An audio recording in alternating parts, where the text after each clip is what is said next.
po yung si Tess na anak ni Nonoy, kapatid niya yung tiya ko, si Auntie Nelly. Gusto ko lang sa inyo mag-share. Maraming salamat pala sa lahat ng nakiramay dito ngayong gabi, no? Gusto ko lang sana i-share sa inyo yung mga good memories namin ni Auntie. Si Auntie Nene, actually, talagang ano yan eh. Pag wala ako, hinahanap niya ako. Lately nga, hinahanap niya ako.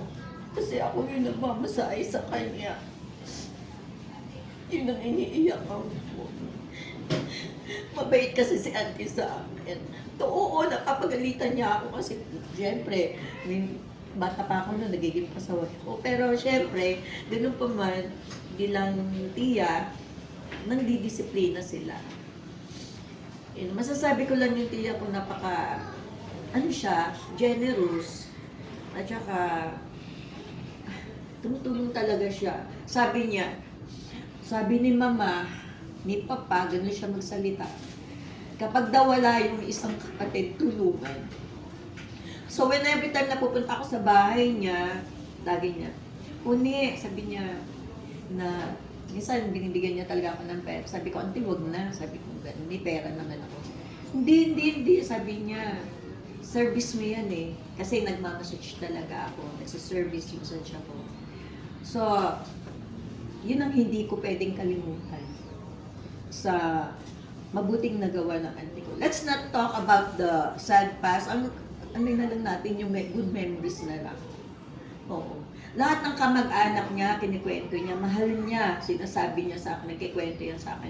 Yung mga taga-Aklan, yung mga taga-Ganya, Romblon, mga taga sabi niya, namimiss ko yan sila. Kaya lang, hindi nga lang daw magkaisa kasi nga, malayo na, tsaka may kanya-kanya ng pamilya. So, isi-shortcutin ko na lang kasi ako, hindi ako Katoliko. Isa akong saksi ni Jehovah. Gusto ko lang i-share sa inyo yung isang teksto ng Ecclesiastes 9:5, sabi dito, tayong mga buhay, no? Dahil alam ng mga buhay na mamamatay sila. Pero walang alam ang mga patay. Kasi wala na rin silang tatanggapin gantimpala. Dahil lubusan na silang nalimutan. Naglaho na rin ang kanilang pag-ibig, puot at inggit at wala na silang bahagi sa anumang gawain sa ilalim ng araw. Ibig nung sabihin, tayo mga boy, alam natin eh, mamatay din tayo, ganun, di ba nasasabi natin yun? Lalo na kapag nakakaramdam tayo ng mga sakit, no? Pero yung mga patay, pag namatay, wala talaga silang alam. Pero alam mo, may magandang balita. Sabi nga, sa Apocalypse 24,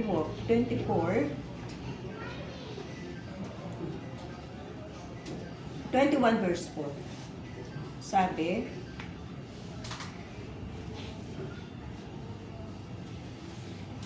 okay, Revelation siya in English. Sabi nga sa Apocalypse, tinatagalog ko na lang, no? Sabi nga, ang mga 21 verse 1, okay. Sabi dito, at papahirin niya ang bawat luha sa mga mata nila at mawawala na ang kamatayan, pati ang pagdadalamhati at ang pag-iyak at ang kirot. Ang dati mga bagay ay lumipas na.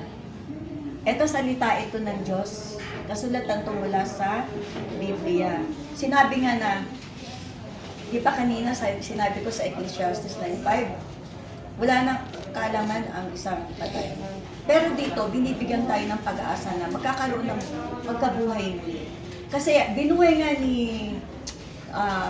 nung namatay, nung sinaktan ng sundalong Romano, si Jesus, pagkaraan ng 3 araw, binuhay siya ng Diyos sa langit. At si Lazaro, nung mamatay din, nagkasakit siya ng malugha. Binuhay siya ni Jesus after 3 days. Ganun din tayo. Bubuhayin din tayo. Kaya si Auntie, lahat ng, si Auntie Ted, na kapatid niya, tatay ko, si Auntie Nelly, bubuhayin pa uli yan.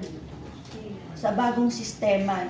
bagong kaayusan. Kasi ngayon, pansamantala lang tayo dito na nagkakaroon tayo ng mga sakit.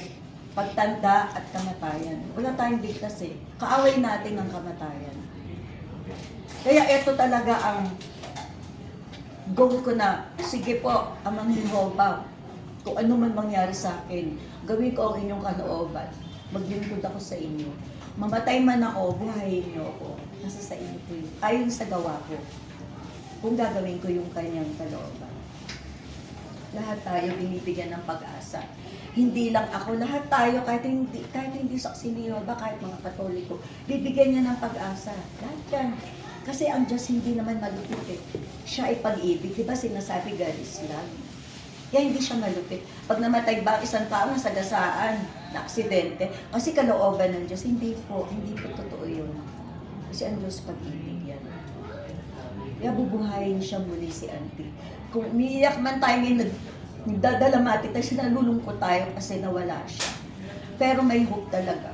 Bubuhayin siya. Makikita natin siya. Sino man sa atin, makikita natin. Kahit kayo, may mangyari sila. Hindi naman. Makikita pa rin tayo sa bagong paraiso dito sa lupa. Kasi ang lupa nilaan ng Diyos, nilayon niya ito para tayo mamuhay dito sa lupa. Ito ang tirahan natin. Gagawin niya itong bago. Magkakaroon tayo ng bagong langit at bagong lupa. Aalisin niya yung bulok na sistema ng pamahalaan dito sa lupa dahil hindi perfect ang pamamahala ng gobyerno. 100% hindi niya maibibigay. Diyos lang ang makakapagbigay niya sa atin. Yung kahirapan, paglusa, pagkakasakit,